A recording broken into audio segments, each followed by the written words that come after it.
You're listening to the Business and Life Conversations podcast with Angela Henderson, episode 222. Hey there, you're listening to the Business and Life Conversations podcast. My name is Angela Henderson, and on this show, we talk about improving your business, life, or both by having amazing and rich conversations with brilliant guests who will inspire you and who will give you tips and tricks to help you grow both in life and in business. Well, hey there, you amazing human, and welcome back to another awesome episode of the Business and Life Conversations podcast. I'm your host, Ange, from Angela Henderson Consulting, where I'm an international award-winning business consultant and coach who has helped thousands of amazing women business owners to get all the pieces in place to have consistent 4- and 5-figure months, and then on to 6- and 7+ figure years without burning out in the process.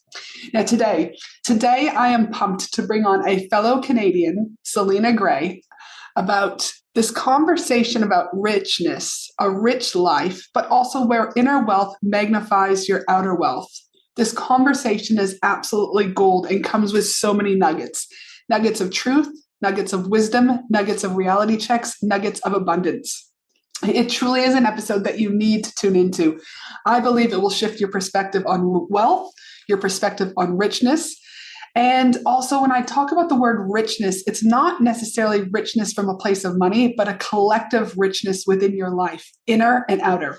Get ready for awesomeness, and let's jump into this wonderful episode with the amazing Selina Gray, tuning in all the way from my home country, Canada. Woo! Hey there, Selina. Welcome to the show. Super excited to have you today. I'm so pumped to be here. Dude, now we were both giggling before we hit record. We both have the croakiest of voices, but you and I have been where we were like the Canadians come together today because we've been trying to get together for this podcast for a few months, and we both were saying how our voices were messed up. Do we do with a podcast? We're like, we will exceed. So, for those who are listening today, if you're wondering like what is wrong with Angie's voice, what is up with Selina's, we've both been running live events. So we've both been running retreats. Selina's coming off the back of summer. So you're just going to have to love her awesome husky voices today, ladies and gentlemen. All right. Now, today we're talking about a topic that I feel we need to talk more about. And I also feel specifically for women, it's a harder topic that I find versus when I work with men to talk about. And I just want to break down some of those barriers about this topic of wealth, but specifically about where inner wealth magnifies our outer wealth. So it's going to be an awesome topic. I know you're kind of like, people say gurus and experts, strategists, whatever we want to tell you today. Selina, you've been doing this for a very, very long time. So I'm super excited to get your insights today about wealth. I'm super honored to be here. Let's do it. All right. Now, before we get started, I always like to ask a fun question so the audience gets to know you a little bit better. So my fun question to you is, I know you love to travel and you take some great holidays with your little girl. So my question is, though, what is your all-time favorite holiday destination back home in Canada, though? Oh, my goodness. I was not expecting you to say in Canada. That was a curveball. So one of the favorite places that I love to go in Canada is Vancouver. It's got some magical ocean. It's got a beautiful food scene. It's got a wonderful energy and some of the best people on the planet. So if you haven't been to Vancouver, go visit. All right, Vancouver. I haven't been there. I've only ever flown into Vancouver for all the time I lived in Canada. I was more back east, Prince Edward Island, New Brunswick type area. So yes, I've only ever flown in. It is on my bucket list to go and explore a little bit more. Now, favorite holiday Canadian destination, tick. I'd love for you to share with the audience a bit of background of you. Where did you start out in business, or just maybe not even in business? I know it didn't just start in business. And what are you up to now? So I started my career as a CPA accountant. So I started right away into my career as a international controller. I dove in at the age of 22 and was based in Canada and toured around, 12, 13 countries worldwide, and did that for 7 or 8 years till my body was just like, we're not doing this anymore. And I completely burnt out and ended up in the hospital for, 22 days back home in Canada, and came out with an autoimmune disease. So was a really challenging time in my life because I have always been a super A-type personality, and I really wanted to grow my wealth and make a big impact. And so after that, my corporate career really shifted because I needed to take medications that would keep me, in country. And so I decided to just forge into the entrepreneurial spirit. My dad had a small construction business. I was like, okay, let's do this. So I started my company officially back in 2011. And it was many iterations of, relationship to money work, helping women grow their companies. And then the latest iteration of my business is Richness Evolution, where we really learn to harness the power of richness in all forms in our life and business. Well, that sounds super good. I mean, we could even talk a little about that. So tell me a little bit more. When you say richness, what does richness mean to you? So for me, when I think about richness, we tend to project this idea of richness just being, private jets and having more than everyone else. And to me, it's really about eliciting a richness feeling. So when we think about our life, does it feel rich when you wake up? Do you feel peace? Do you think thoughts that feel grounded in gratitude? Can you look at your life and say, like, I'm really grateful for, the decisions I currently make, the people I surround myself with, the things that I'm proud of.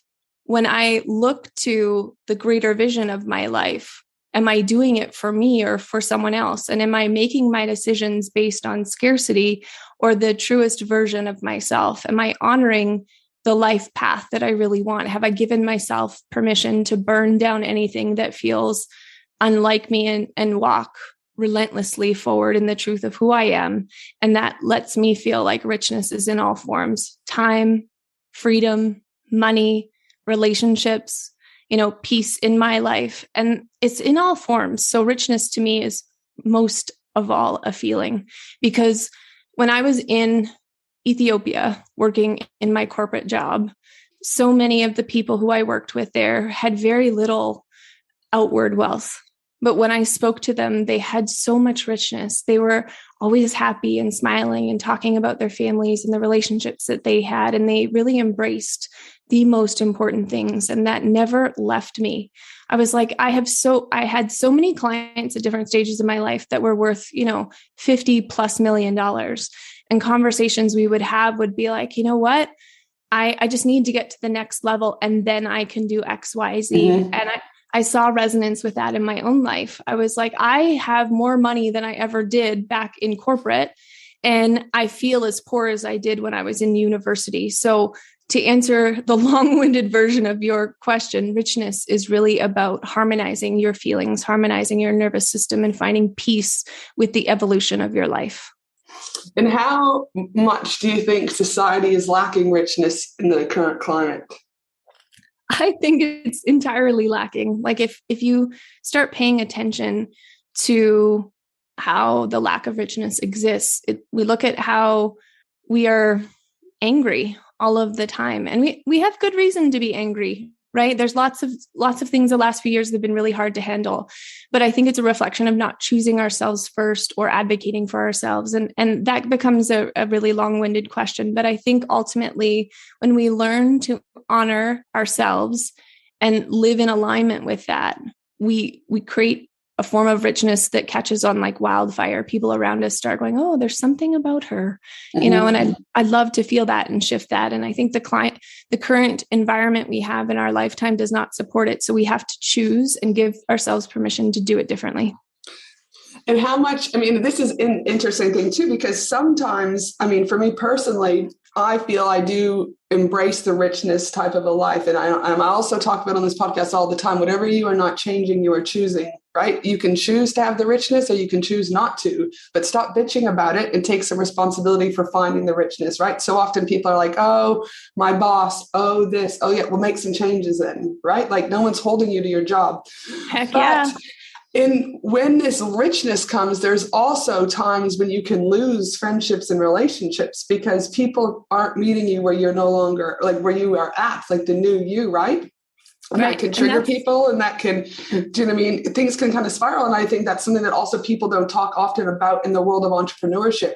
not only when you make more money, but when you grow collectively, and what the word we're using here today is richness, not everyone's going to stick by your side. So there can also be this like a loss and grief period too, when you kind of shed these other things because you're flourishing in your new way and other people remain stuck. What are your thoughts around that? Well, instead of fearing that, we embrace it. Totally. Part of richness is the evolution of growing into the wholeness of who we are. So with money, we tend to take on a set of money rules growing up that are, based on the people around us, parents, teachers, what have you. And so when we're walking in the richness of the life we seek, we can start learning to question the beliefs that we have. And part of that is, when we're growing our businesses, we have certain beliefs, like it's going to be hard to make money. And then all of a sudden we start building and it's no longer hard to make money. And if we don't upgrade our thinking and our circles, we don't evolve and get to the life we actually want. And so part of like not choosing richness is choosing to stay small and then resenting it over and over and over again and saying like, oh, let me just complain about it. Let me just find reasons why I can't. And to me, that's choosing scarcity and hyper focusing on what we don't have instead of walking in richness. Richness and evolution is about choosing and questioning what no longer feels aligned and trusting that the relationships that are meant for us are coming, and releasing the ones that no longer serve us is not about, no longer being a good person. It's about embracing the time we had and making space and availability for that person to grow in their own right and to find other reasons to grow and giving yourself permission to fly. And richness has grief moments. We're not taught to find importance in hard moments. And for me, part of the richness is stopping to not just put revenue wins on an important target. I also love to look at important struggle moments, relationship breakdowns or failed launches or whatever it is, and find equal importance in that because it's nuggets of wisdom that help us evolve to the next form of richness, that help ceilings become our floors, So ultimately, I think like relationships that we're outgrowing, we need to learn to celebrate that. We need to have the ability to give thanks for what we've learned and cut cords to taking ownership. We are responsible to people, not for people. And part of our evolution is to stay true to that. And I think there's also a notion too of the layer of all of this about forgiveness too, right? Because sometimes we have to let go of people and we can still hold on to anger or we can still hold on to resentments. But I've had to do a lot of forgiving in a way that works for me, right? I'm not saying if someone's like gone and killed someone, you're naturally like, yay, but holding on to resentment and anger, right, doesn't serve anyone. And it's not going to help evolve into that richness of life we want. So, there's also an element of having to look at, in my opinion, forgiving some people too, that we have to let go of in order for us to grow for whatever reasons. Well, anyone listening to this, one of the things I do with my clients often is put the forgiveness for ourselves. When things happen, we tend to hold it against ourselves as well as other people. And so as you're talking about that in exercise, I invite people to think about is to sit into like, I forgive myself for what? Because part of that is stopping the richness from moving forward because we subconsciously sometimes like to punish ourselves or keep ourselves small. And so you highlight something really important for other people, but also I really believe it's about ourselves as well. I mean, we know from the subconscious, there's three kind of core things that kind of hold people back. I'm not enough, I don't belong, and I don't feel safe, right? And so that forgiveness, often what I see with clients is that it comes down a lot of times to enoughness, right? I'm not enough doing this. I'm not enough doing this. I'm not enough doing this. And it's been weaved throughout their life for a very long time. And so again, that level of being able to forgive self, I think, is crucial for future growth, whatever that richness and growth looks like. So no, fantastic. As you can see, Selina and I are not hard pressed to talk. We can talk, a lot, the two Canadians. So yes. Now, when we go back to inner wealth, we've talked a little bit about richness, and there could be an overlap here, but just to make sure we're on the same page and that the audience is on the same page. What do you mean when you say inner wealth magnifies your outer wealth? You've talked a little bit about the people of Ethiopia, for example, and you had said they had very limited outer wealth, but they had the inner wealth. Can you go a little bit deeper so we're all on the same page? Yeah. And ultimately it comes down to, enoughness and peace.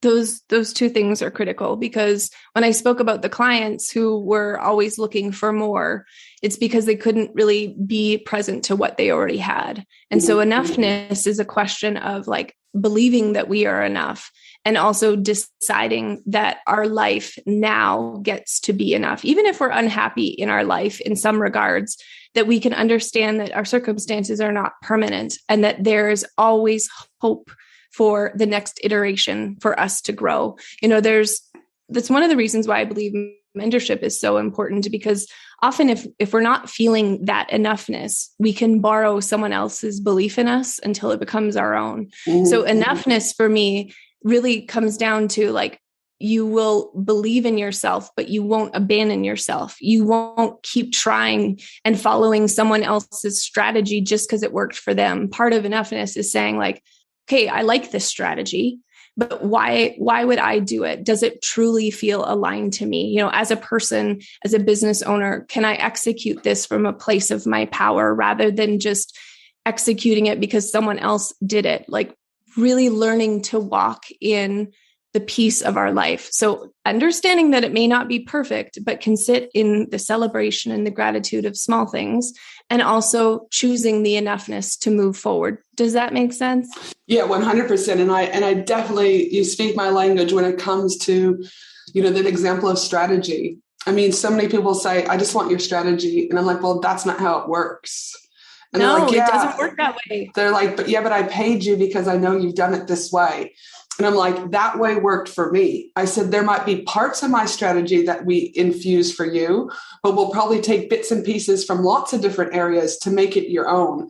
And a lot of times the women at the beginning can't cope with that, because in their mind, they just thought, well, I'm just going to take Angie's strategy and implement it. And my thing is like, you can't carbon copy someone else's strategy, because there's so many other variables that need to be considered: family, time, money, location, business model. I mean, the list goes on. And so again, I really appreciate you being able to infuse it into the conversation, because, for those that are listening, stop looking for the next blueprint, stop looking for the next exact strategy, and understand that mentorship that you're going to get, in my opinion, a good mentor is going to build a strategy that works for your energy, your alignment, and everything else. Because if not, then it may work. You may do one launch and you might just happen to get lucky and the stars were aligned and everything else was aligned. But long term, until you kind of lean into your own strategy and understand that we've got to do it for you, it will fail at some stage. I completely agree. And just to kind of harness in a little bit more on the peace element, part of that, like, for example, the strategy, we need to be able to sit in what feels like peace. Like, can we trust ourselves fully? Can we be completely honest and truthful? Why are we doing this strategy? If it's directly just to get money, it's not going to work. It's not infused with your excitement, your fire, your power, your, connectedness to your work and the ultimate impact. Like there's a big piece of the inner richness that isn't hollow. It's saying, look, I believe in this work fully. I believe in what I'm doing. I trust myself to grow. I have faith in my work, and I want to be unwavering in that, because part of this work is like, if the launch doesn't work the first time, but you really believe in it, you'll stand in the truth of who you are. You'll make small iterations, you'll make modifications, and it can work the next time, so having the inner richness really helps stabilize you to believe in yourself, to have the enoughness and walk in the peace of who you are and who you're becoming, which then leads to outer richness. 100%. And I know for me, again, you use the word trust, which I think is really important. Women, and I say this collectively because I work more with women than I do with men, but there does seem to be at times that distrust with self, right? Yes. And, I recently just had a refund close to $70,000 I used to run Australia's leading women in business retreat, and a very small group of people, 50 plus people. And COVID came and we had to cancel. And I was no longer, like, some of the speakers were having some demands, do you know what I mean? And they wanted this and they wanted that, which wasn't initially right. And I just thought, this is no longer an alignment. This no longer feels fun. I want to be able to hug everyone every morning. I want to be doing this. I don't want to be doing all these COVID checks and all this. And so in August, we refunded everyone. Now, yes, it's not like every day you just want to refund close to 70K. Do you know what I mean? Of course not.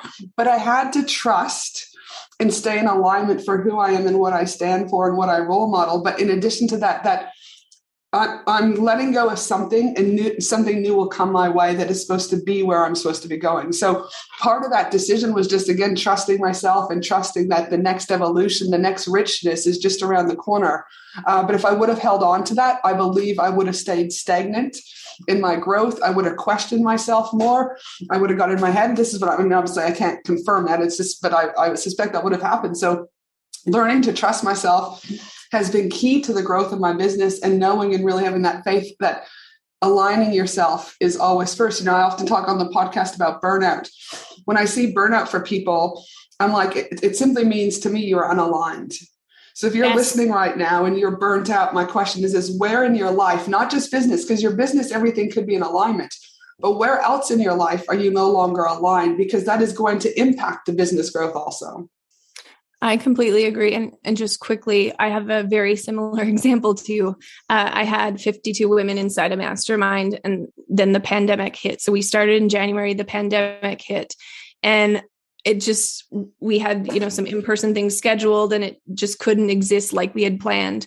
And so I had to make a hard decision that I was going to give them the opportunity to go. And over 10 people left in one day, and it was $100,000 loss. Mm-hmm. And I really had to trust that I was going to be okay, because we have, team and all of these things. You've got, bills. And I really sat into did I desire to hold this container with this many people? And in the honest, full transparency, I heard no.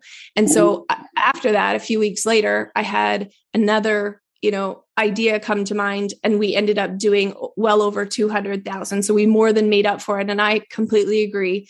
Had I stuck with it, I really think that it would have cost me more beyond just the money, just, some confidence, all of the pieces. So even if you're listening to this and you're like, oh my gosh, that feels like a lot of money, or you have to stick to it, you always can find a integrity-filled way to find business solutions that may feel hard, but on the other side, those important things elevate who you are. They make you more aligned to what your work is. And I believe, too, in a highly masculine business era, we're moving, but not completely. Do you know what I mean? I do think that people forget about the alignment piece, and that for me, I didn't really learn about the alignment piece until probably really more 4 or 5 years ago. That would have been 7 years in business, right? So it's for me, having these conversations about alignment when businesses are earlier on, I believe it's one of the fundamental tools that businesses need to learn right from the beginning, versus waiting 10 to 12 years down the road to figure it out, because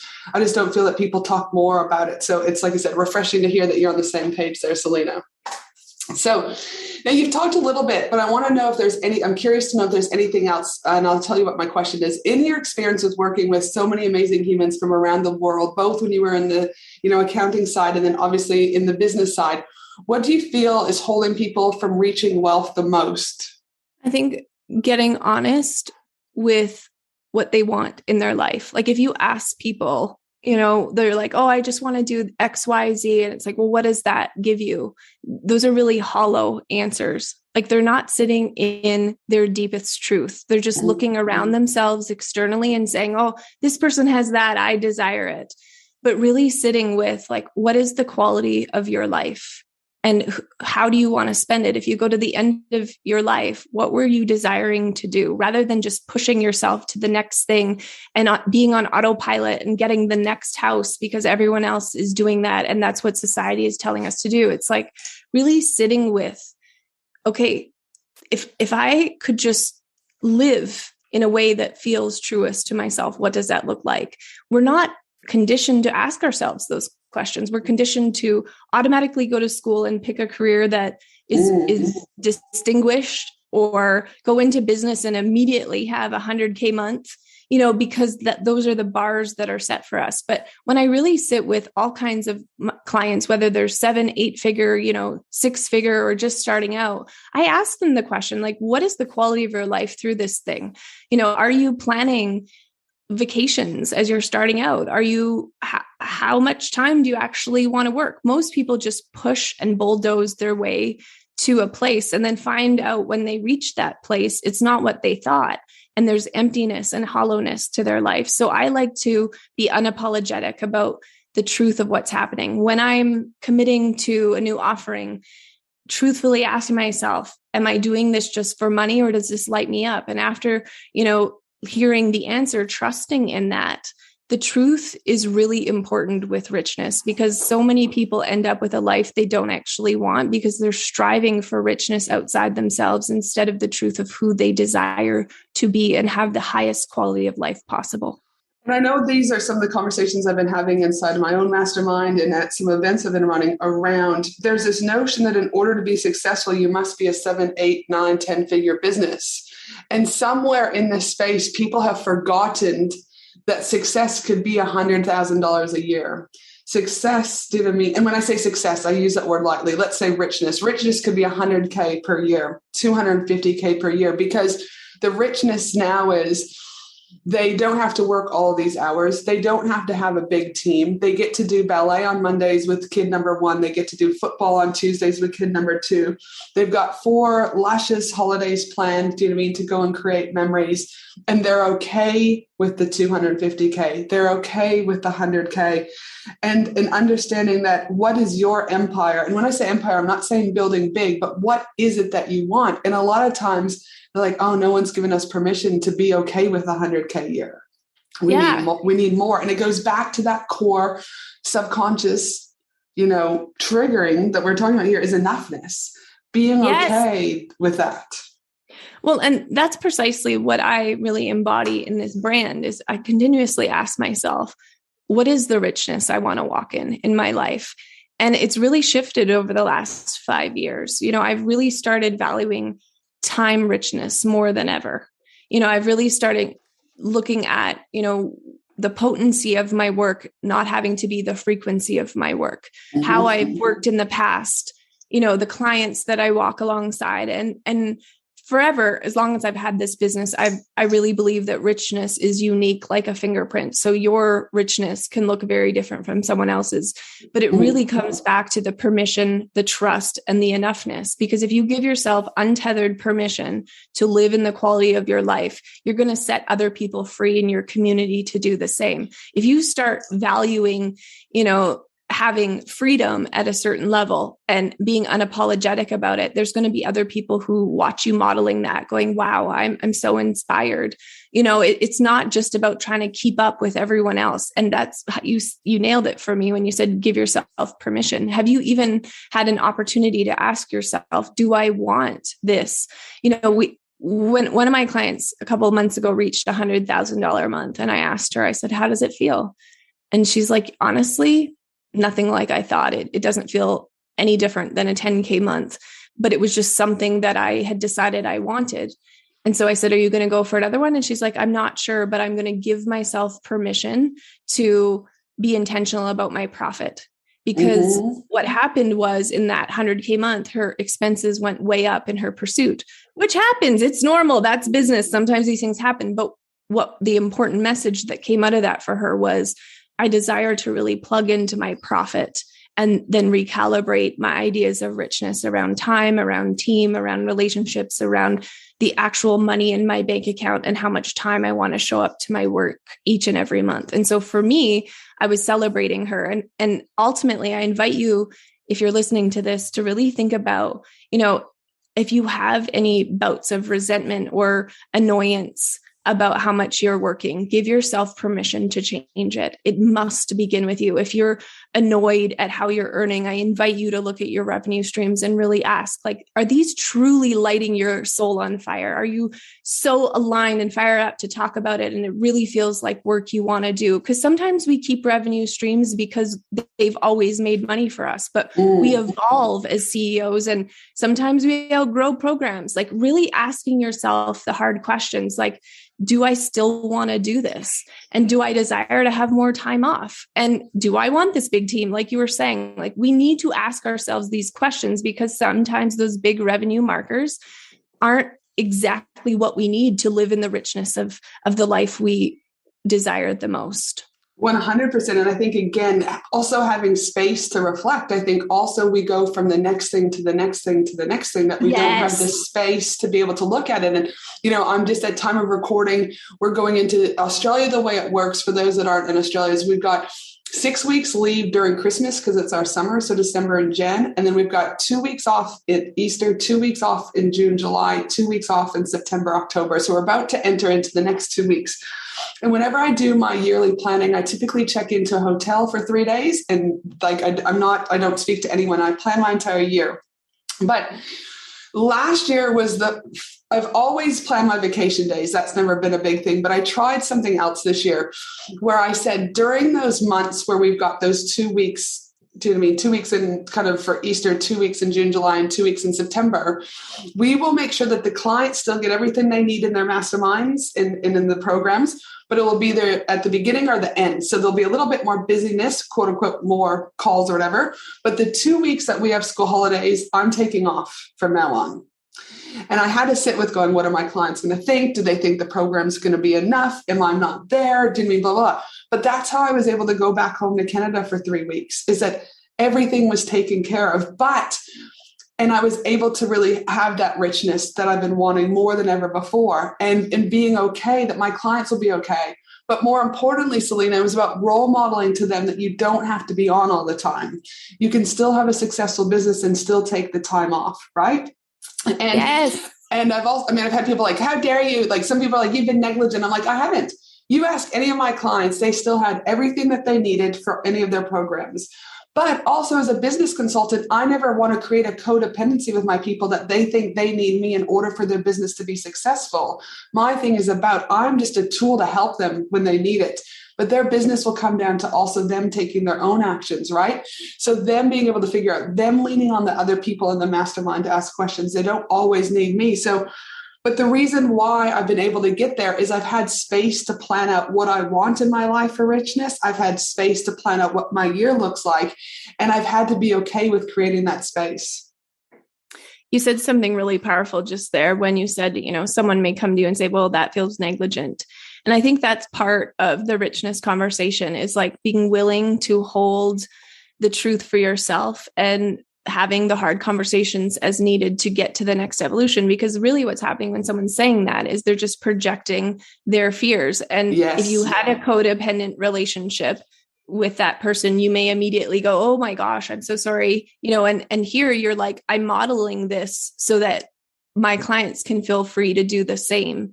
And in that, you are responsible to and not for, which is what codependency in my mind is. So I love this because it is evolution. It's allowing yourself to get closer to the richness of the life you want, which is more space. And I believe in space, we actually, the slowdown, if you will, we get to the heart of what we actually want. Because if we're always moving on to the next thing, and pushing, we never actually learn what we want. And so to me, it's, modeling what we want, like you said, but also challenging the narratives for people. Because that person, when you held that for her and said, look, this is, you're not telling it to her, but it is her fear projection. And when you allow safe space and to be met with neutrality to say, this is how I feel, it gives her permission to heal that if she desires to. And if she's not ready, she won't. And that's not your responsibility either way. But that's an example of peace. There's going to be a lot of people who don't like what we're doing. And can you still stand in the peace of what you're growing, even when there's fear, even when there's risk? And ultimately, when you do, it sets you free. Oh gosh, 100%. Right. And it is, you talk about that projection that was about having that conversation, but also her fears was like, oh, this is my first time in the mastermind. And am I going to get everything out of the program that I need? And there's only 12 months. And I was like, hold on a minute. Do you know what I mean? Like there's more than enough time. Time right? Scarcity. And you get to model to her that 12 months is an abundance of time. Right. Mm-hmm. And so it was about her coming from almost a place of lack.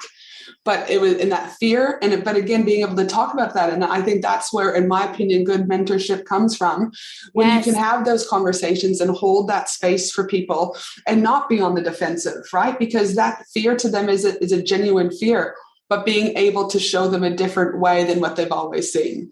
So something I just want to quickly add here is that I've come up with this kind of tagline for one of our masterminds, and it's retiring from anything I no longer love. Mm-hmm. And I think that gets to make space for the next evolution of our containers. And it really allows a ripple effect for other people to just create money from the truest form of peace. And it feels so differently than force and push. And so I just felt called to share, like, that's in essence what you're doing. You're like, I'm giving myself space. I'm retiring from the thoughts that I felt like I had to do, you know? 100%. And again, you use the word throughout the podcast, evolution. I remember being in Canada and I woke up at I was in Idaho, but I was hanging out with the Canadians. And I remember waking up at 1:00 in the morning and I was instant panic. I was like, oh my God. And the panic was like this, like, it came from just going like what I've been used to doing. It was about the end of the second week going into the third week. And I was like, oh my goodness, what are my clients going to think? What are people going to think? Is my business okay? Right. And I had to sit in that panic. It doesn't mean that we still don't, you can't ever just get rid of all those feelings. Like, you can rewire and you can retrain, but it doesn't mean that there's still some residue left, right? Yeah, you're still human. And so I was like, oh my God. And so I had to get out and journal. And then the next morning I actually went for a walk around the lake and I was like, okay, it's all going to be okay. But because I've done some of the inner work, I knew where it was coming from. Right. And now what I could have done is got on the laptop and instantly went back to my old ways, but I really had to sit, in that discomfort and really reflect on what was going on and kind of push through it. So I was glad that I did. But sometimes even when you have it all worked out and it still feels good, you can still have a brief moment where you panic, right? Where you're just like, oh shit. But being able to again have space to reflect on it, know where it's coming from, and again, trust that it's all going to be okay. That's what I had to do. And if you would have stayed in your panic and let it overtake, your vision or your peace or your enoughness, you would have acted in misalignment, And so I love how you articulated that, because it was like recalibrating yourself back to your richness. So like, no, they can hold this. I can hold this. This panic is a human experience. And as the visionary, I can sort this out. I trust myself to find the answers. I trust myself to step into the next level. Mm-hmm. Well, and again, trust comes down to so much. Now, one of the things that I know you often talk about is connection is currency. Can you expand on this and how it intersects with wealth and richness? Yeah, especially for us business owners. Like when we think about the whole idea of revenue building, for me, connection is currency is really about connecting to the heart and soul of people and helping them feel seen and heard and celebrated. It's about marketing in a way that feels deeply authentic, so people feel something and desire to go on a journey with you. Like true, real connection is felt. It is seen. It is heard. It is an unstoppable force for good. And when we are really the truest versions of ourselves, people who feel misaligned to us know right away. It's like warning signs. They're like, ew, I don't like that person or whatever. Mm-hmm. But when we are absolutely truest to ourselves and we are unapologetic about connecting with others who are the same way as us, it creates an unstoppable connection. And for me in my business, I've really been focused on relationships, as I know you are, for a decade or more. And it just creates this momentum and trajectory for long-term relationships built on integrity and trust. It's not transactional at all. And so when I think about connection, it's really allowing myself to be transparent and vulnerable, but not, oversharing or trying to create codependency. It's really about saying like, okay, in this container, what part of me shows up here and how can that connect to other people? How can I share a story that my fire connects to them and they feel lit up and they want to move? So it could be connection in a small way where you share something on social media and someone just says, oh my gosh, I feel seen here. Like, thank you for sharing this. I needed to hear this today. It doesn't have to mean that they immediately convert as a client, but it just allows us to really give ourselves permission to be the leader that connects in all forms, in marketing, in client relationships. And it creates this momentum where people want to stay with you for the long term. I have had clients with me for 6+ years in my mastermind, and I have new people jumping in all the time. And I think that the feedback I've heard the most is just thank you for being so entirely real. Like when shit hits the fan, you'll tell people about it. Like you'll give us behind the scenes. You're honest. You committed to the truth. And I've just been in a lot of, programs, because we've been in this game a long time, if you will, that where people just won't tell behind the scenes, or they won't tell the moments where people really could learn something. And I think connection is ultimately, letting people see the real you and being willing to hold that space. And I mean, again, we talked, there's some common threads: space, right? Evolution, richness, and all of those things. Again, I'm also curious to know, how much do you feel, in your opinion, that healing and spirituality play into or don't play into wealth and richness? So let's be completely fact-based. You can have a ton of wealth and not be connected to spirituality at all. Mm-hmm. But in my experience, entering into the realm of money, if we only look at the numbers, we're missing such an entirely huge component. Like when we really step into spirituality in the realm of like, how does this make us feel? Or learning to incorporate practices that honor our highest self. Spirituality is a really multifaceted thing with tons of modalities. So there's different varying degrees. I just think it gives us a bit of an eagle eye view on the quality of our life. So we can't just look at numbers. We need to look at themes and patterns. And to me, spirituality is a gateway of truth. It helps us see things that we weren't able to see before. And so that's a unique path for us all. But to me, in my own personal life, as I started stepping into, silent retreats, I was really uncomfortable with it, but it recalibrated my energy to be comfortable being uncomfortable. And so small spiritual practices in my life have been deeply transformative and have thereby become available for me to have more peace, establish more enoughness, to process my thoughts with more compassion, and to really have a neutral nervous system, which is really needed as a CEO. Yeah. I mean, again, we talk about the nervous system, right? So many people's nervous system is completely shot. And again, if you think about nervous systems and how that's connected to sleep, I mean, sleep is an essential part of functioning, regardless, like just in general, right? But yet people continue to run on bodies being scattered, fueled with coffee, fueled with alcohol, fueled with drugs, fueled with whatever. And they're just running from this, this crazy, vibration, I guess you could say, right? Because they're dependent on other things to get them to where they're going. And that eventually, that's going to be exhausting within itself.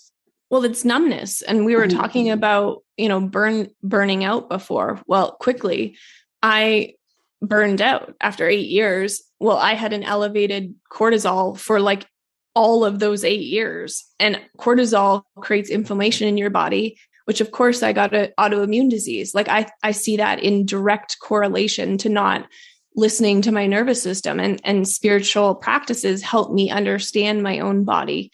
And I think that for me, it's been deeply transformative in the richness state because it's given me unfiltered permission to trust my body.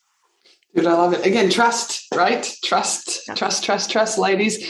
Now, I know we're going to have to start wrapping up because we both are hard finished today. We've got kids to drop off, our kids to pick up, a combination of things. So I'd love to know, for those that are listening out there, they're like, okay, this has been a great conversation.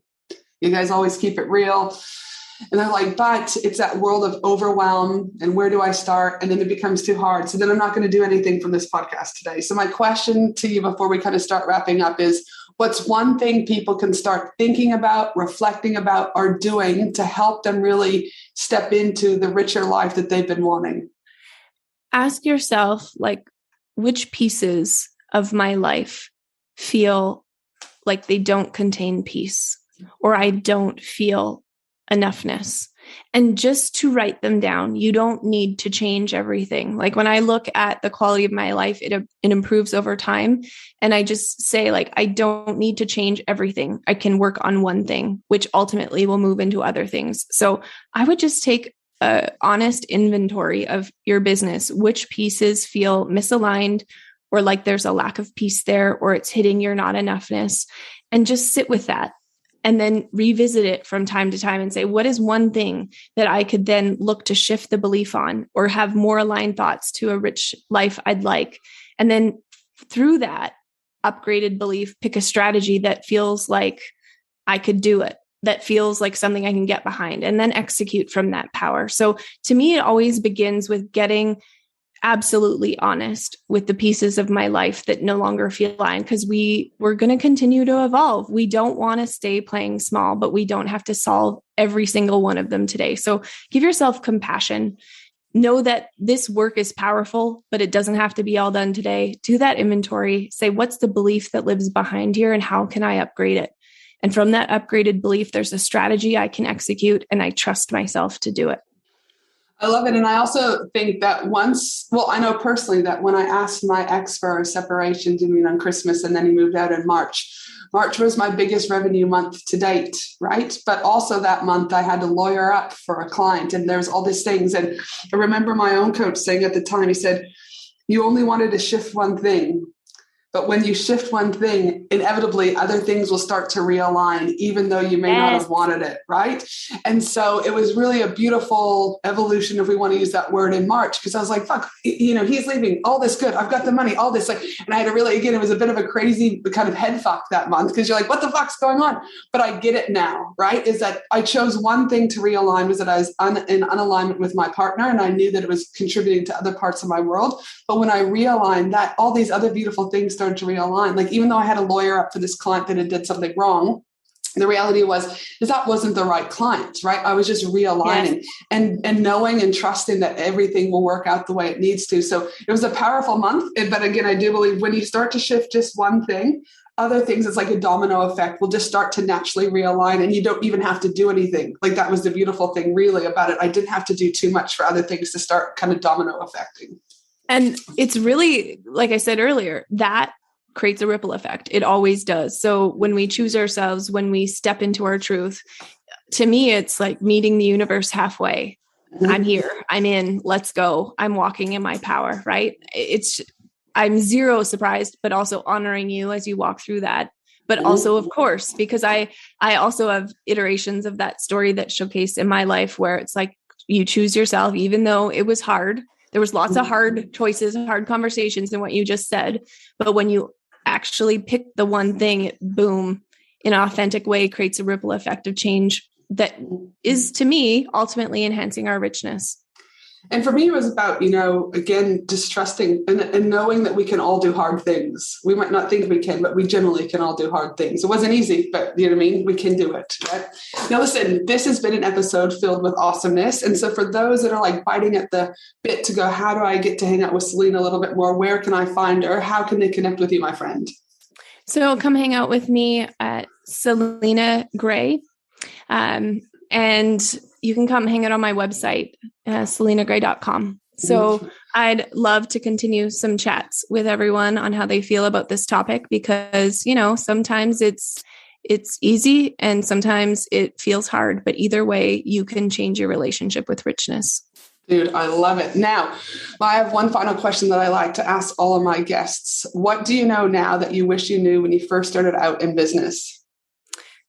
That when I make a decision, I can always recover from it. I felt like the stakes were really high in the beginning. And so I would not choose from a place of my power. I would just choose to keep moving. And now it's like the decision, no matter what, I will always learn from it, evolve through it, and be stronger for it. And ultimately, I really believe that for those of us who feel the call to business, and it's just always going to get better. The more we do the hard work, it will come to fruition. Dude, I love it. Ooh, I love it. What a great episode. And I always love hanging out with you, Selina. So thank you so much for your time today. I wish I was back home eating some ketchup, potato chips, and drinking refills on, soda, because we don't have that in Australia. Man, I got to send you some. I know we don't. But before we sign off, please remember that my team and I will be putting together the show notes for this episode at angelahenderson.com.au. Have a fabulous day, you amazing human. And I look forward to you joining me next week for another amazing episode of the Business and Life Conversations podcast. Thanks again, Selina. I appreciate you. Thanks for listening to the Business and Life Conversations podcast with Angela Henderson. www.angelahenderson.com.au